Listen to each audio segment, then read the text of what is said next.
মুসানবীরে যখন চুমা লাগা দিছে, মুসানবী ও যুবক শুনে নাও, এই বাম হাত দিয়া হাতটা ধরেছে, ডান হাত দিয়ে একটা থাপ্পড় লাগা দিছে মুসানবীর। মুসানবী ফিরাউনের গালে জোরে জোরে চিল্লায়া বলা যাবে না আল্লাহু আকবার। মুসানবী দিছে থাপ্পড় লাগায়া ফিরাউনের গালে।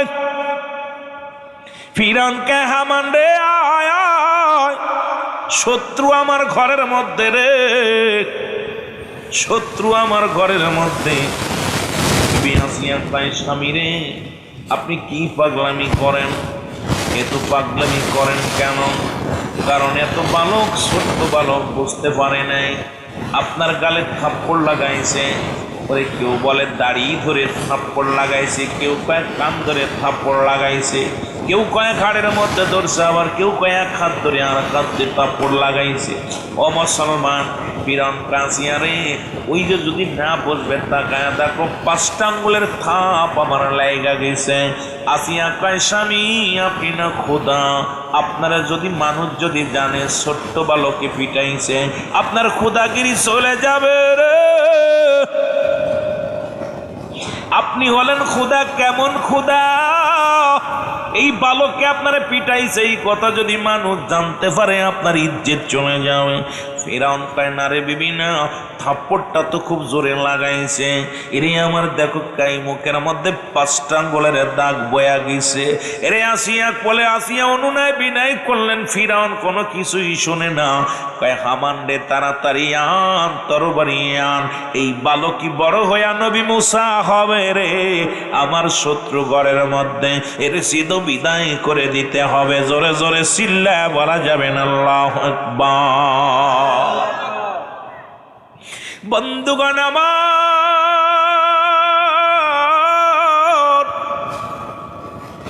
হামান কয় হুজুর এই বালকটাকে পরীক্ষা করি আমরা। বলে কেমনে পরীক্ষা করবি? এক পাতিলের মধ্যে রাখো সুগন্ধি ফুল বা স্বর্ণ, আর এক পাতিলের মধ্যে রাখো মুসলমান কি রাখো, আগুন রাখো। এই বালক যদি আগুনের মধ্যে হাত দেয় তাহলে মনে করব এই বালক আপনার সিন এমনি মেরেছে, বুঝে নেয়। আর যদি ফুলের মধ্যে হাত দেয়, এই স্বর্ণ লোহ মুসলমান স্বর্ণ জহরের মধ্যে যদি হাত দেয়, তার মানে ওই বালক বুঝে শুনে আপনারে মারছে। এখন ফিরাউন কি করলেন? মুসা নবী বালকের সামনে, ছোট্ট বালক, বালকের সামনে দিয়ে রাখলেন এক পাতিলের মধ্যে স্বর্ণ অলঙ্কার, আর একটা পাতিলের মধ্যে দিলেন আগুন। মুসা নবী আস্তে আস্তে যায়, যখন স্বর্ণের দিকে যায়, আসিয়া ডাক দে বলে রব্বি কারীম,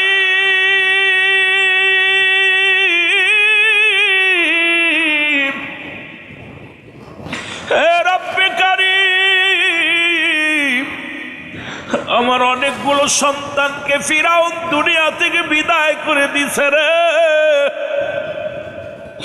আমার কলিজার টুকরা সন্তানদের আগুনের মধ্যে ফুড়ায়া ফুড়ায়া শেষ করে দিছে। কোনোদিন তোমার কাছে ফরিয়াদ করি নাই। আজকে আমি যার মুখের দিকে তাকাইলে শান্তি পায়, যার মুখের দিকে তাকাইলে খোদা নিবারণ হয়ে যায়, যার মুখের দিকে তাকাইলে আল্লাহ তোমার ভয়, তোমার মহব্বত পয়দা হয়ে যায়। নির্ঘাত এই বালক আল্লাহর নবী মুসা, তুমি তারে দয়া করে আগুনের মধ্যে হাত দিয়াও, ওই জওর স্বর্ণ জওরের মধ্যে হাত ঢুকায় না। ওরে মুসলমান, মায়ের দোয়া কবুল হয়ে গিয়েছে। সঙ্গে সঙ্গে হাতটা নিয়া ওরে মুসলমান গুটি গুটি পায়া যাইয়া মুসা নবী আগুনের মধ্যে হাত দিয়া একখানে আগুনের আঙ্গার গালের মধ্যে দিয়া খাওয়া শুরু করেছে। দরই যাইয়া আসিয়া ডাক দেখায় স্বামী রে, ও স্বামী আপনি দেখছেননি? ও আমার প্রাণের প্রিয় স্বামী, দেখছেননি? আমি বলেছিলাম বালক বুঝতে পারে নাই, এই কারণে আপনাকে মারছে। আসিয়া কয়, ফিরাউন কয় না রে বিবি না, মারির হাত হারণ তো ভালো না। আসিয়া কয় স্বামীরে দৌড়াই যাইয়া ফিরাউনের হাত থেকে আফগান মুসা নবীকে কোলে নিয়ে আঙ্গুল হাত থেকে আগুন কানা ফেলে দিলেন। তত সময় মুসা নবীর জিহ্বা মুসলমান পুড়ে গেল, হাত কিছুটা পুড়ে গেল। মুসা নবী নবুয়াতের পরে মুসলমান তুতলা কথা বলতেন, এই জন্য মুসা নবী দোয়া করেছিলেন, রব্বি কারীম আমার তুতলা ফেলে দাও, না হয় আমার ভাই বড় ভাই হারুনকে তুমি নবুয়াতি দাও। একসঙ্গে দুজন নবী হয়েছিল, দুইজন যুবক পৃথিবীর মধ্যে একসাথে দুইজন নবী পৃথিবীর মধ্যে আগমন করেছিল। তারা হলো, একজন হলো বড় ভাই হযরত হারুন আলাইহিস সালাম, আর ছোট ভাই হলো হযরত মূসা আলাইহিস সালাম। পৃথিবীর মধ্যে আর দুইজন একসাথে নবী হন নাই, কারণ এই দুনিয়ার মধ্যে রব্বে কারীম হারুন আলাইহিস সালামকে নবুয়াতি দান করেছিল এই কারণে, যাতে মূসা নবীর তুতলা যদি সেরে যায় ওই অতীত ভুলে যাবে। কারণ মানুষের হাতে ইতিহাস লেখা থাকবে, মূসা নবী আগুন খেয়েছিল, আগুন ধরেছিল, এই ইতিহাস যেন চিরদিন বিরাল হয়ে থাকে। এই জন্য রব্বে কারীম তার দোয়া কবুল করে আপন ভাইকে নবুয়াতি দান করেছিল। জোরে জোরে বলেন না মারহাবা। এরে মুসলমান শোনো, রব্বুল আলামিন ঠিক একই রকম মুসলমান শোনো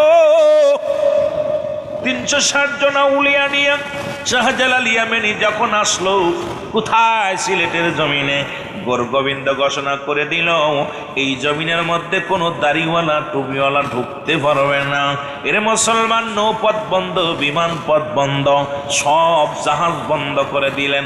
এ সিলেটের বাবারা শোন, যে তোলি আল্লাহর জীবনী আমাকে দিয়েছে, আমার বিশ্বলির জীবনী আমি বলবো, আগে তোমাদের বাড়ির পীর সাহেবের নামটা বলে যায়। বাবারে জগৎ বিখ্যাত যিনি অলি, ও আমার বাবারা আমার শুনে নাও, শাহজালাল ইয়ামানি 360 জন আউলিয়া নিয়া সুরমা নদীর কিনারায় আসলেন। যখন কিনারায় দাঁড়ায়া দেখে নদী পথে নৌপথ বন্ধ, বিমান পথ বন্ধ, আল্লাহ ডাক দেখায়, গো শাহজালাল তোরা তো পাঠাইছে সিলেটের জমিনে ইসলামের ধারক বাহক করে রে, বইয়া থাকলে চলবে না, দাঁড়াই থাকলে চলবে না, এই নদী পার হয়ে যেতেও পারে। শাহজালাল কাল্লা, আমি কেমনে পার হব? আমার কাছে কোনো নৌকা নাই, সে কোনায় পার হব কেমনে? আল্লাহ কয়, সবচেয়ে বড় নৌকা দান করেছি আমি তোরে, তোরে গাড়ি আছে, যাই নামাজ বিছায়া দাও নদীর মধ্যে।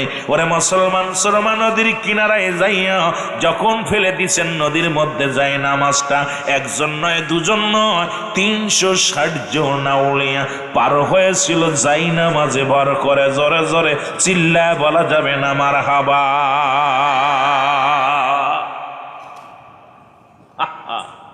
পারবানি? এখন মৌলবীরা কত কথা কয়, মাঝে মাঝে হাস আসে। শাহজালাল ইয়ামানি যে কেমনে ইসলাম প্রচার করলো,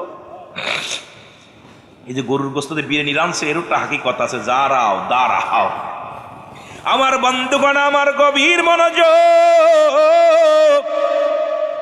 বাবারা আমার মুসা নবী বড় হইলেন, উনি যাইতেছিলেন, হঠাৎ করে ডাকে ফিরআউনের দরবারে বাবুসি কারুন। নাম কি? কারুন। মুসলমান কারুন হলো, ও মুসলমান শুনে নাও, আমার বাবারা আমার শোনো, উনি রাস্তা দিয়ে, উনি ফিরআউনের ওই বাবুসি ছিল একটু তেরা মানুষ, এই জগতের মধ্যে খুব হ্যান্ডাম বাদাইতো। কারণ ফিরআউনের দপ্তরের কি ছিল, বাবুসি একটু দাম বেশি, আমাদের এমপির বডিগার্ডের দাম বেশি, মন্ত্রীর বডিগার্ডের দাম বেশি। আর ওদিকে মুসলমান, ও মুসলমান শুনে নাও, ওই আর এক গোত্রের নাম ছিল, ও যুবক আর একজন মানুষ ছিল মুসলমান শোনো, এই সামুরা। নাম কি? ফিরআউনের বাবুসি হলো কারুন। আর মুসলমান তৎকালীন জামানায় ওই কুরাইশদের একজন ব্যক্তি, তার নাম ছিল সামুরা। সামুরা ছিল গরিব মানুষ, কাঠ কেটে জীবন যাপন করত। কারণ পথের মধ্যে জোর করে কাঠগুলো সিনায় নিয়ে যেতে চায়, কারণ গালাগালি শুরু করলেন, জোর করে নিয়ে যায়। সামুরাও কম না, সামুরা কাঠগুলো জোরে রাখলেন, আমি বিনা পারিশ্রমিকে তোমার দিব না, এত কষ্ট করে আনছি। এমন সময় মুসলমান মুসা নবীর সামনে হাজির হয়ে গেল। মুসা নবী হাজির হইয়া সামুরাকে বলে, সামুরা রে কি হয়েছে? কয় দেখেন না হুজুর, এই যে আপনাদের কারণ, এই যে ফিরাউনের দরবারের বাবরসি, এই যে বাবরসি আইসা আমার জোর করে কাঠগুলো নিয়ে যায়, কোনো কথাই শোনে না। গায়ে যার বল বেশি, এখন এমপির বল বেশি, মন্ত্রীর বল বেশি, এদের দাপট খাটায় সামসারা। বড় বড় নেতাদের যত সামসা আছে, এই সামসাগুলো সমাজটারে বেশি নষ্ট করে, দলের ভাবমূর্তি নষ্ট করে এই সামসাগুলো। জোরে বলেন ঠিক কি না? এই সামসাদের কারণে চেয়ারম্যানের দুর্নাম, সামসাদের কারণে এমপির দুর্নাম, সামসাদের কারণে এমপি মন্ত্রীদের দুর্নাম। জোরে বলেন ঠিক কিনা? এই যে দুর্নাম করতে শুনতেছেন তো কি অবস্থায় চলতেছে। এই সামসাগুলো এখনো গদিতে যায় নেই, তাই যে লিকসা শুরু করছে, মনে হচ্ছে আগামীতে যে আমাদের কি অবস্থা হবে। জোরে বলেন ঠিক কিনা? বন্ধুগণ আমার, সামুরাকে এবার কারণ রে বলে, কারণ সামুরা গরিব মানুষ, তুমি জোর করে খড়িগুলো লয়ে যাও। এর কারণ তখন সামুরার দিকে একটু রাগান্বিত হয়ে মুসলমান রাগান্বিত হয়ে তাকাইলেন। যখন মুসা নবী কয়, তুমি রাগান্বিত হও কেন রে? কারণ জোর করে নেও। উনি মুসা নবীর একটু গালি দিলেন, আর মুসা নবী জোরে একটা থাপ্পড় লাগায় দিছে, একটা ঘাই মারছে। এক ঘাইতি ওরে মুসলমান কারুনের মৃত্যু হয়ে গেছে। জোরে জোরে চিল্লায় বলা যাবে না আল্লাহু আকবার। কারুনের মৃত্যু হয়ে গেল। সামুরা দাঁড়ায় আছে। মুসা নবী দু হাত তুলে ডাক দে বলে, রব্বে কারীম, আমি এ কি করলাম? মানুষ হত্যা করা মহাপাপ, সেই পাপের কাজটা আমি করলাম।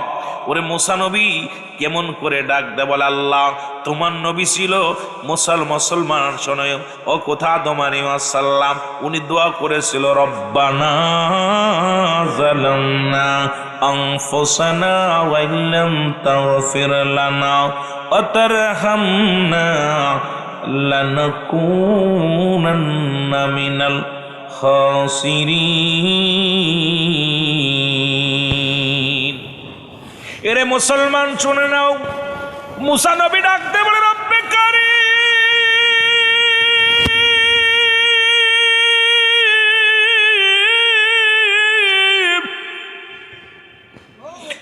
আরে তোমার হুকুম আমি অমান্য করলাম, আমি একটা মানুষ হত্যা করে ফেললাম রে। আরে মুসলমান, সামুরা কয়, হুজুর কি করলেন? আপনি মানুষ হত্যা করে ফেললেন। এদিকে লোকজন রাজ দরবার থেকে লোকজন আনাগোনা করা শুরু করল। মুসলমান মুসা নবী কয়, সামুরারে পালা, কারণ লোকজনে যদি দেখে ফেলে তোরও ফাঁসি হবে, আমারও ফাঁসি হবে। দুজনে পালায়া চলে গেল মুসলমান। এবার মুসা নবী বাড়িতে গেলেন, আর মুসলমান সামুরাও চলে গেলেন। আবার কিছুদিন যাইতে যাইতে হঠাৎ করে মুসলমান শুনে নাও, হঠাৎ করে ও যুবক, ওই মুসলমান সামুরার সাথে বাজারে দেখে মুসলমান কীর্তি গোষ্ঠীর কিছু লোকজনের ঝামেলা। কীর্তিদের মধ্যে কীর্তিরা ছিল তৎকালীন জামানায় বড় বদমাইশ, এরা খুব খারাপ প্রকৃতির লোক ছিল। তাদের মধ্যে একটা ঝামেলা শুরু হলো। মুসা নবী ওই পথ দিয়ে যায়, দেখে সামুরার সঙ্গে কথা কাটাকাটি হয়। ডাকতে বলে, সামুরা রে, তুমি তো আসলেই বিয়াদব, তোমার সাথে কি মানুষের হট্টগোল লেগেই থাকে? মুসা নবী চোখটা গরম করে কয়, সামুরা রে, ও সামুরা, এখান থেকে বেগে যাও, নাই ভালো হবে না। সামুরা কয়, হুজুর আপনি কি কারণের মতো আমাকেও হত্যা করবেন? এই কথা যখন কৃত্রিম মনীষীরা শুনেছে, সঙ্গে সঙ্গে হট্টগোল না করে এক দড়িয়ে এসে ফিরাউনের দরবারে কয়, হুজুর, আরে আমাদের কারুন, আমাদের বাবুসি কারুনের হত্যাকারীকে পেয়েছি। ফিরাউন কয়, কে হত্যা করেছে? কয়, কি আবার করবে? মুসা সে নিজেই হত্যা করেছে। সামুরা তার নিজ মুখে স্বীকার করেছে। জোরে জোরে চিল্লায় বলা যাবে না আল্লাহু আকবার। এদিকে ফিরাউন যদিও কাফের কিন্তু তার নীতিতে অটাল, বিচার ন্যায় বিচার করত। সে যে বিচার হতো ন্যায্য বিচারগুলো করতে ফিরাউন বলে মুসারে ধরে নিয়ে আসো, তাকে হত্যা করা হবে, মুসাকে হত্যা করা হবে। সমস্ত লোকজন যখন মুসা নবীর ধরার জন্য রওনা দিলেন, মুসা নবী আল্লাহর ইলহাম দিয়ে কয়, মুসা রে তোমার ধরা পড়লে চলবে না, কারণ আমি আল্লাহ তোমাকে নবুয়তি দান করেছি, কারণ এই জগতের মধ্যে ইসলামের ধারক বাহক তোমারে বানাইব। সুতরাং তুমি এখানে বইয়া থাকো না, চলে যাও। ওরে মাদায়া শহরের মধ্যে চলে গেলেন মুসা আলাইহিস সালাম। কোথায়? মাদায়া শহরের মধ্যে চলে গেলেন। লম্বা আলোচনা, যেহেতু লম্বা করতে গেলেই আপনাদের লস হবে। ওলি আল্লাহদের প্রেমের মধ্যে ঢুকতে হবে শুধু বোঝানোর জন্য, রব্বুল আলামিনের এই সম্মান বোঝানোর জন্য কথাগুলো বলে যায়। চলে যাও কোথায়? ওই মাদায়া শহরের মধ্যে চলে গেলেন। ওখানে যাইয়া মুসা নবী ক্ষুধার্ত অবস্থায় একটা গাছের নিচেই বয়ে আছে। গাছের নিচে বইয়া বইয়া রব্বে কারিমের জিকির করে সুবহানাল্লাহ আলহামদুলিল্লাহ। আরো জোরে বলেন সুবহানাল্লাহ আলহামদুলিল্লাহ সুবহানাল্লাহ লা ইলাহা।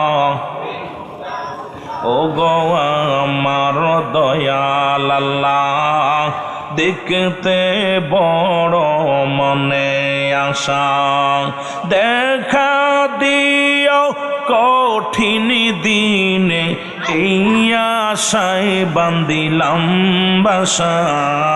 ও হে আমার দয়াল মাওলা লা ইলাহা।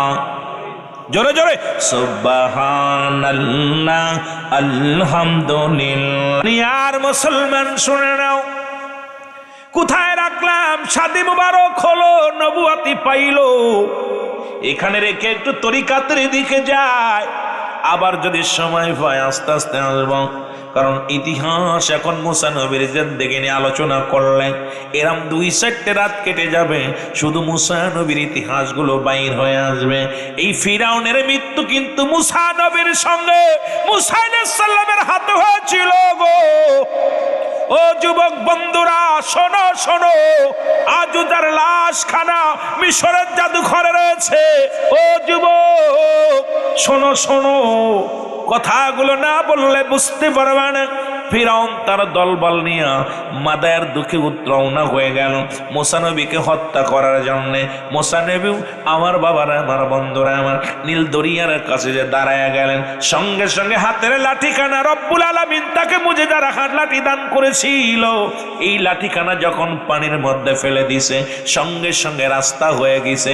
আল্লাহর ওলিদের জায়নামাজ যেমন নৌকা হয়ে গেছিল, আল্লাহর ও নবীদের লাঠিখানা কিছু সময় সাপ হয়, কিছু সময় নদীর রাস্তা হয়। কারণ পাতা পাড়ে, গাছের পাতা পাড়ে, যেটা দিয়া ফেলে দিলে মুসা নবী যখন ফেলে দিত সাপ হয়ে যাইত, আবার যখন পানির মধ্যে ফেলতো রাস্তা হয়ে যেত। যেমন মুসলমান ও আমার বাবারা আমার, এই দুনিয়ার মধ্যে আল্লাহ ওলিরা মুসলমান শুনে নাও, কোন আল্লাহর ওলি ঘোড়া মুসলমান সোয়ার হয়েছে, বাগেরে সোয়ার বানাইছে। কোন আল্লাহর ওলি জায়নামাজকে মুসলমান নৌকা বানাইছে। কোন আল্লাহর ওলি দুনিয়ার মধ্যে বাতাসকে যানবাহন বানিয়েছে। বাতাসকে বলছে আমাকে নিয়ে যাও, এই জমিন থেকে অন্য জমিনে নিয়ে গেছে। এই ক্ষমতা দান করেছে আমার আল্লাহ। জোরে জোরে চিল্লায়া বলা যাবে না মারহাবা। এ দুনিয়ার মুসলমান শুনে নাও, মুসা আলাইহিস সালাম যখন নীল দরিয়ায় লাঠিখানা ফেললো, রাস্তা হয়ে গেল, মুসা নবীর সৈন্যগুলো পার হয়ে গেল। ফিরাউন তার ঘোড়া নিয়া, অনেকগুলো ঘোড়া নিয়া যখন ওই নীল দরিয়ার কাছে দাঁড়াইলেন, ফিরাউন চিন্তা করে, হারে এত বড় নদী কেমনে নৌকা হয়ে রাস্তা হয়ে গেল? কোনো বিপদের রাস্তা হবে নাকি? জাদুর রাস্তা হবে নাকি? ফিরাউনের ঘোড়াগুলো দাঁড়ায় গেছে। আল্লাহ কয় ফিরাউনরে তোরে এমন সাইজ করবো আজকে, দাঁড়া। একটা মহিলা ঘোড়া বানাইয়া, ফিরাউনের ঘোড়া ছিল পুরুষ ঘোড়া, আমার বাবারা আমার পুরুষ ঘোড়াটার সামনে একটা মহিলা ঘোড়া এনে যখন দাঁড়াইলেন, ফিরাউনের ঘোড়াটা লাফ মেরে যখন মহিলা ঘোড়ার উপর উঠতে গেছে আর এক লাফে মাছ দরিয়ার মধ্যে চলে গেছে। আর রব্বুল আলামিন সঙ্গে সঙ্গে মুসলমান, সঙ্গে সঙ্গে নদী পানি সঙ্গে সঙ্গে পানিটা আবার সমতল করে দিছে, ফিরাউন ডুবে মারা গেছে। এই দুনিয়ার মধ্যে যারা নারীর পিছা, নারীর চিন্তায় ঢুকবে রে, আমার পীর বলতো বাবা সাবধান সাবধান, হুঁশিয়ার, ওই দাঁতমানিক থেকে হুঁশিয়ার। কারণ এরা তোমাদের আজকে পৃথিবীর মধ্যে যে জাতি ওই মহিলার পাশে চড়ছে তার পড়ালেখা শেষ, ক্লাস 6-7 যে থেকে লেখাপড়া করে, যখনই প্রেমনগর বিশ্ববিদ্যালয় ভর্তি হয়েছে ছেলের পড়ালেখা শেষ, মেয়ের পড়ালেখা শেষ। আজকে আমার যুব সমাজ শেষ শুধু নারীর কারণে, জোরে বলেন ঠিক কিনা? আর বাংলাদেশের 12টাও বাজছে শুধু নারীর কারণে, জোরে বলেন ঠিক কিনা?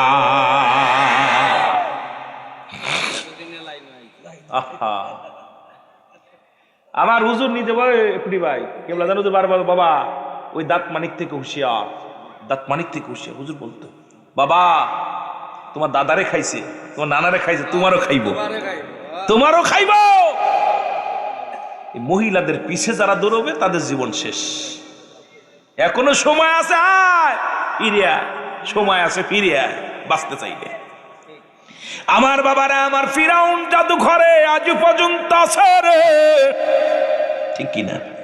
কিয়ামত পর্যন্ত রব্বুল আলামিন নিদর্শন রেখে দিচ্ছে, একে দেখে শিক্ষা নেওয়ার দরকার। কারণ এই ফিরাউন খোদা বলে দাবি করেছিল, একেও আল্লাহ শেষ করে দিছে। ও মুসলমান, ফিরাউন, নমরুদ, কারুন যারা খোদাই বলে দাবি করেছিল, আল্লাহ তাদের সাইজ বানাইছে, এত ভাবে সাইজ বানায়া দিছে। তদ্রূপ দুনিয়ার মধ্যে ক্ষমতা চিরস্থায়ী নয়, চিরদিন থাকা সম্ভব নয়। যখন রব্বি কারিম তোরে সাইজ বানাবে তখন বুঝবা জ্বালাটা। জোরে জোরে চিল্লায়া বলা যাবে না, ঠিক কিনা? কোন দিক যাবো ওয়াজ বুঝে কুল পাই না, এতদিকে তরিকাতের কথা। আল্লাহ বলেন আমি আবার ওলি আল্লাহদের দিকে যাই। সূরা ইউনূসের মধ্যে 11 নম্বর পারা 62 নম্বর আয়াত। আল্লাহ বলে আলা সাবধান, ইন্না নিশ্চয়, আলা ইন্নাহু লিল্লাহি, আল্লাহর তরফ থেকে যারা ওলি হয়, লা নাই খাউফুন শব্দের অর্থ ভয়, ওয়ালা যদি অবস্থান করে হুমাদের উপরে হাজানুন, তাদের কোনো চিন্তা নাই, ভাবনা না।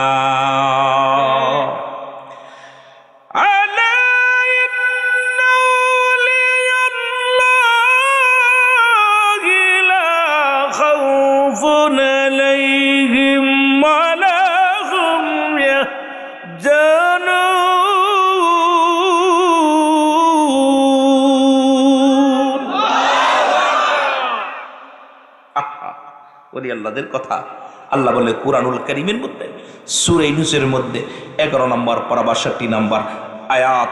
আমি ওদিকে যাই, আল্লাহর ওলিদের কথা বলতে যাইয়া অনেক লম্বা ইতিহাস করে ফেলেছি, সময় কদ্দূর পাবো জানি না। ও তারে মাটিতেও খায় না, জমেও সই না, নবীর প্রেমিক যে জানা, তারে মাটিতেও খায় না,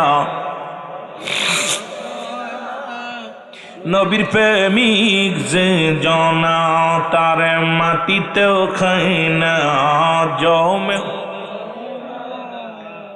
এ যুবক,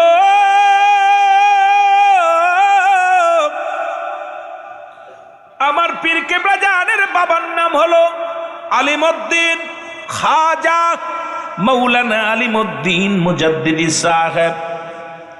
আমার পীরের নাম হলো খাজা ইউনূস আলী মুজাদ্দিদি সাহেব, জোরে বলা যাবে না মারহাবা। আর আমার পীরের নাম হলো খাজা হাশমতুল্লাহ মুজাদ্দিদি সাহেব, জোরে জোরে চিল্লায়া বলা যাবে না মারহাবা। আমার পীর কেবলা জান বাবা, আমার সত্যকালে আমার মা মারা যান, পীর কেবলা জানের মা মারা যান। কথাগুলো গভীর মনোযোগ দিয়া শুনবেন। হুজুর বলে আমার মা দুনিয়া থেকে বিদায় হয়ে যায় রে, আমার বাবা আবার শাদী মুবারক করেন। এই দুনিয়ার মধ্যে কে বা না চায় একটু ভালো থাকতে, কে বা না চায় একটু ভালো খাইতে। একদিন আমাদের বাড়িতে আমার পীর কেবলা জানা আসলেন। এই কোথায় ভাই আল্লাহর কথা হচ্ছে, খুব মনে এখানে দুইটা জিনিস পারবে, একটা ক্ষমতা গজল। অনেক সময় করি তরিকাতের পাগলগুলো যখন পাই তখন আলোচনাগুলো করি, রাডারে না মিললে আলোচনা করি। আমি গুনাহগার, হাফ প্যান্ট পরা অবস্থা আমার পীরের কাছে। আমার পীরের সম্মান বিশ্বজাকের মজির এখন বর্তমান যারা আছে, অতীত বর্তমান দিয়ে গুনাহগার যত আমি ক্লাস 1 একদম ছোট হাফ প্যান্ট পরা অবস্থা, এই দরবারে ঘোরাঘুরি করছি, দুধের কদমে থাকছি। আমি সেই রোল আমি যারা দেখছেন বিদায় দেয়া খাজা উজু 18 ফাল্গুনে গজল গাইছে, সেই পিচ্ছি রোল আমি কালো পিচ্ছি একটা মানুষ। আমার চাষা আবুল আসেন বুঝেছে, আমার কোলে করে ধরছে, আমার কোলে করে ধরছে, করতে পারিনি আমি সেরকম ধরছে, কোলে ভিতরে এভাবে ধরছেন, আমি গজল গাইছি, সেই রোল আমি না। আমার ইতিহাস এখানে আমি যখন এই মুরব্বী পাইগুলো যখন আমার কিন্তু আদরে দোলাল পাই, তখন কিছু কথা বলি, না হয় রেখে দিই, কারণ উলুবনে মুক্তাসরায় লাভ নেই। উলুবনে মুক্তাসরা আর পীর মুরিদির আলোচনা একটা এবাদত, মারহাবা বলেন না, পীর মুরিদির একটা আলোচনা যেটা এবাদত। দেউলিয়া হয়ে 12 বছর ইবাদত করবি, 1 সেকেন্ড আপন পীরের দরবারে দায়রায় বসতে পারে, ওই সে এবাদত ভায়নে থাকবে। ওই 12 বছর দেউলিয়া হয়ে এবাদত করে যা অর্জন করেছো, এক পলকে তার বেশি উদ্যোগ জগৎ চলে গেছে। ওদের বলেন না সুবহান। কঠিন ব্যাপার, এই জগৎটা সহজ না। ওরে পীর তো সামান্য নহে, নবীর নাই ভয়, পাপীদেরকে তরাইতে ভবেতে উদায়। তোরা চল সকলে চল পীরের কদমে, তোরা চল। একটু মহব্বতে বলেন, তোরা চল সকলে চল। আমার দয়াল বাবা ডাকিতেছে মধুর বচনে, আমার খাজা বাবা তোরা চল সকলে চল বাবার কদমে, তোরা চল সকলে চল। কত পাপী উদ্ধার পেল বাবার ওসিলাতে, হায় হায় কত পাপী উদ্ধার পেল বাবার ওসিলাতে। তোরা চল সকলে চল বাবার কদমে, তোরা চল। আমার দয়াল বাবা ডাকিতেছেন মধুর বচনে, আমার খাজা বাবা এই তোরা চল সকলে চল বাবার কদমে, তোরা। এ বাবার পাগল হইলে কি হয়, খুঁটি ভাইয়ের বাড়ি গেছোস? খাজার পাগল যে কেমন পাগল, গোডাউন বইরে আনছে চাল কিনা। আরে পাগলের গোষ্ঠীরা আমরা তারে দেখলে মনে পাগল না, পাগলে কোনো পাগলের কাম। 350 বস্তা কিনে দেখছি, আগে দেখছি, এখন কয় বস্তা আল্লাহ জানে, আরো 2 মাস আগে দেখছি। এ দেখলে কি 350 বস্তা চাউল কিনে পীরের জন্য রাইখা দিছে, গরু সার যা পাইব জীবনটা পীরের কদমে শুপে দিছে। আহা, বাবার কদমে কিছু চায় না, একটা কথা, তার বাড়িওয়ালা সে তার মেয়ে। আমার পীর কেবলা জানেন কালের পরে আমি 1 দিন নয় 2 দিন নয় 40টা দিন খানা খাই নাই রে। মনে করলাম আমি আর বেঁচে থাকবো না, কি নিয়ে বাঁচবো। হুজুর বললেন, বাবা আমার হুজুরের মুখের কথাগুলো বলতেছি শুনে নেন, আমার মুখের কথা না, যদিও আমি গুনাহগার, আমার মুখ দিয়ে বলতেছি, আমার পীর কেবলা জানের বাণীগুলো শোনেন। হুজুর বলেন, মনের ভিতরে এমন একটা তেগ আসলো যে আমি আর বাঁচবো না। কি নিয়ে বাঁচবো? যেখানে আমার দয়াল চান নাই, আমি কি নিয়ে জগতের মধ্যে বাঁচবো? 1 দিন নয় 2 দিন নয় 40টা দিন আমি না খেয়ে রইলাম। হঠাৎ আমার পীরের 40 পালন করার জন্য একটা চিঠি আসলো। আমাকে যেতে হবে তোমাদের বড় আম্মা জানকে নিয়ে। আমি নৌকার মধ্যে উঠলাম। 40টা দিন খানা খাই না, গায়ে বল নাই, উঠতেও পারি না। আমি নৌকার মধ্যে উঠে বেহুশ হয়ে গেলাম। তোমার বড় আম্মা জানের মাথা উরতের উপরে মাথা রেখে বেহুশ হয়ে গেছি। এরপরে আর কিছু বলতে পারি না। এরপরে নৌকা ছাড়লো। নৌকাটা ছেড়ে দিয়ে যখন মাছ দরিয়ার মধ্যে রওনা দিল, আমার বাবারা আমার তুমুল বেগে ঝড় শুরু হয়ে গেল। এমন সময় আমার দয়াল মুর্শিদ আমার নৌকার মধ্যে হাজির হইয়া আমার মাথায় হাত বুলে দিয়ে ডাক দিয়ে কয়, বাবা রে, বাবা আসমতুল্লাহ, তুই কেন খানা খাস না? আমি বললাম, বাবা আমি খাবো না, তোমার সারা আমি কি নিয়ে বাঁচবো? তোমার সারা আমি বাঁচতে পারি না, তোমাকে সারা আমি বাঁচবো না। তোমার দাদু পীর আমার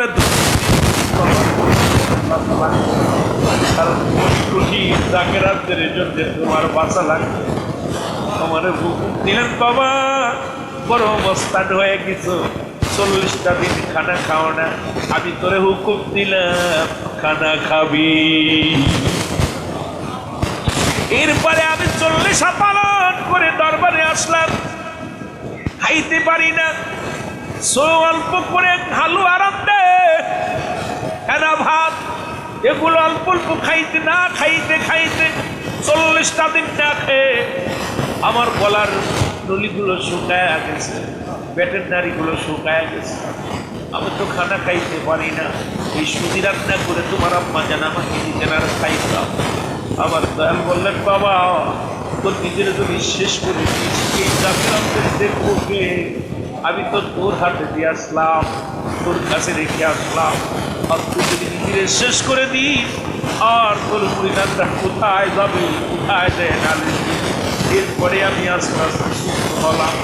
এরপরে জাকের বাইরেও আস্তে আস্তে আসা শুরু করলো। কিন্তু দরবার শরীফে মানুষ মানত দেয়, সব মানুষগুলো কেউ দুধ দেয়, কেউ কলা দেয়, কেউ চাউল দেয়, কেউ ডাউল দেয়। এটা দেখি রাখারা মানুষগুলো সহ্য করতে পারল না। সবাই আমার পরে বিদ্রোহী ঘোষণা করে দিল। সবাই আসলেন।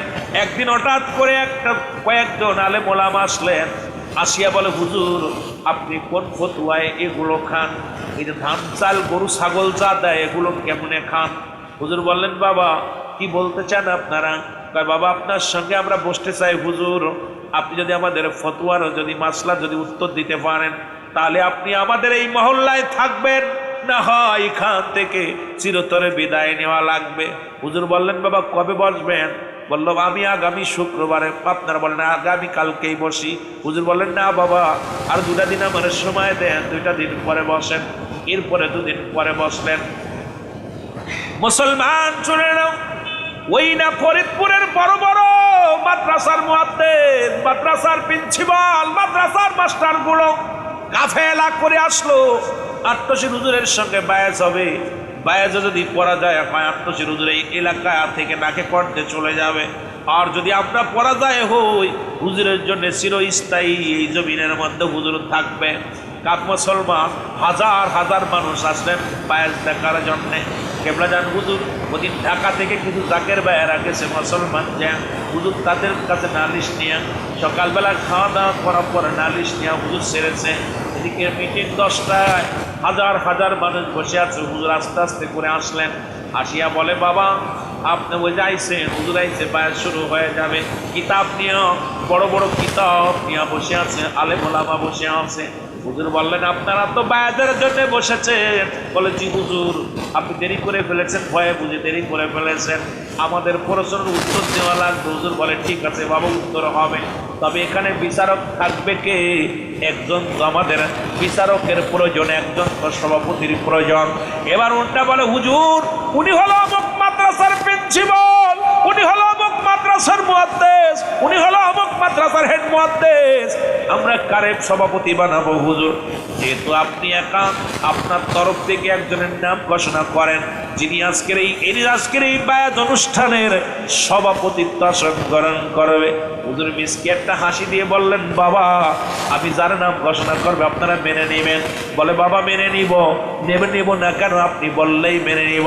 কেবলা জান হুজুর বললেন, বাবা ওই যে খাম্বার করে খেলা দিয়ে বসে আছো বাবা, আজকের এই বায়াজ অনুষ্ঠানের সম্মানিত সভাপতির আসন গ্রহণ করবেন আপনি। জোরে জোরে চিল্লায় বলা যাবে না মারহাবা। এর মুর্শিদ নাম যার অন্তরে ভরা, তার ভরা কি আমার দয়ালের নাম যার অন্তরে ভরা, তার ভরা কি যায়। ওই আমি যতই পড়ি ঘোর বিপদে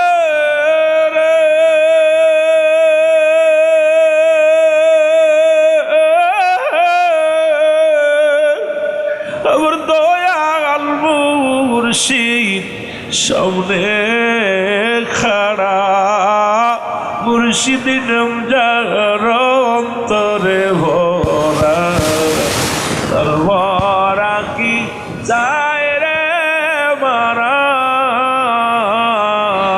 বলেন মুর্শিদ নাম যার অন্তরে ভরা, তার ভরা কি পরেতে চৈতন্য মুর্শিদ নাম ছিল মহা মন্ত্র রে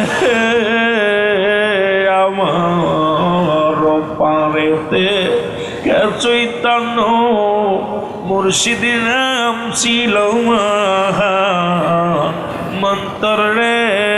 ও সে পার করবে না ধনী মানি পার হবে বাবার ভক্ত যারা, মুর্শিদ নাম যার অন্তরে ভরা।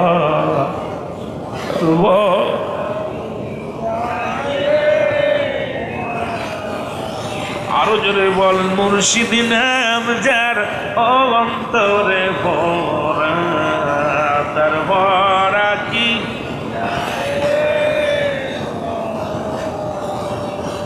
এর পার করে নাও আমার ভরা রে, মুর্শিদ পার করে নাও আমার ভরা রে। উঠছি তোমার ভাঙানায়, মুর্শিদ নাম যার অন্তরে ভরা, তার ভরা কি যাই রে মারা। আল্লাহুম্মা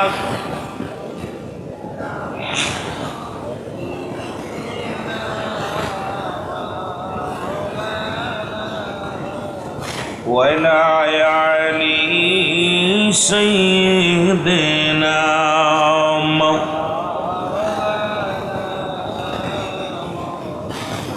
কেবলা জান হুজুর বলেন, বাবা সবাই হাসা সব হাসা, কাটতে শুধু কিন্তু বন্ড ছিল, এটি এক নাম্বার বন্ড। লোকজনে বলে হুজুর আমরা মনে করেছিলাম আপনি কাজ্জাব মিথ্যাবাদী, এখন দেখি আপনি ভণ্ড। কারণ যার নাম আপনি ঘোষণা করলেন এই লোকটার বয়স 40, এই 40 বছর পর্যন্ত সে বোবা, কথা বলতে পারে না। আমাদের বাড়ির কাছে বাড়ি। ও কয় হুজুর আমি ওদের চিনি। হুজুর বললেন বাবা কি বলতে চান, উনি বোবা না? কয় না হুজুর বোবা। লোকজনে কয় হুজুর আপনি যে ভণ্ড, আপনার সাথে কি বায়াজার করব, এখনই আপনার নাকে পর্দে এখান থেকে বিদায় হতে হবে। হুজুর বললেন বাবা ধৈর্য ধরেন, এত রাগারাগি করেন কেন, দাঁড়ান। সবাই তো হাসাহাসি, সবাই তো আনন্দ ফুর্তি করতে লাগলেন। হুজুর ডাকতে বলে বাবা দাঁড়ান, ধৈর্য ধরেন। আরে আমার পিতৃ কোনোদিন ধমক দিয়ে কথা বলে নাই। হুজুর বলে বাবা আপনারা শান্ত হন, যেহেতু আপনারা বলছেন, সভাপতি ঘোষণা করে বলতে যে আমাকে বানাইতে বলেছেন, আমি করেছি, আপনারা একটু ধৈর্য ধরেন। হুজুর বললেন, বাবা আপনার নাম কি বিলাল? লাভ দুটে বলে, জি হুজুর আমার নাম বেলাল। জোরে জোরে চিল্লায় বলা যাবে না মারহাবা। ও প্রাণের মুর্শিদ, ও তুমি আমার হইও গো কান্ডারি, বলো তুমি আমার। এর উপস্থিত যত উলামা ইকরাম ছিল সবাই পাগল হয়ে রে ডাকতে বলে, হুজুর আপনার লাগে আর বায়াস নয়, কারণ 40 বছরের বুবার মুখে যে বলি ফুটাইতে পারে, সুতরাং আপনি কামেলে মুকাম্মেলের মধ্যে কোনো সন্দেহ নেই। সঙ্গে সঙ্গে উপস্থিত যত মুসল্লি ছিল কয়েকজন মাওলানা পালায়া চলে গেল, তাড়াতাড়ি পালাইলো, ডায়াস থেকে পালাইলো। আর কিছু উলামা ইকরাম সবাই কিবলাদানের কাছে বায়াত গ্রহণ করলেন। তখন দলে দলে মানুষ আত্মশীতে বায়াত করা শুরু করলো, কারণ প্রতিদিন তখন শত শত মানুষ আসা শুরু করলো। আমার বাবারা, আর এই পালানোর গোষ্ঠীরা যারা পালায়া গেছিল এই ময়দান থেকে, আজও পর্যন্ত তাদের বংশ বিস্তার করেছে যারা, আজও আট্টশির বিরুদ্ধে তারা আঙ্গুল তলে। তারা আমার পীরকে গালি না দিয়ে ভাত খায় না, আমার পীরকে মুসলমান সমালোচনা করে না করে খায় না। আমার বন্ধুগণ, আমার শোনো, ওই পালানোর গোষ্ঠী যেখানে যেখানে গেছে সেখান থেকে আজও পর্যন্ত দরবারের সমালোচনা করে, কিন্তু ওই জায়গা যারা ছিল তারা সবাই আমার সত্য ইসলামের মধ্যে, সত্য তরিকার মধ্যে দাখিল হয়ে গেছে। জোরে বলা যাবে না মারহাবা।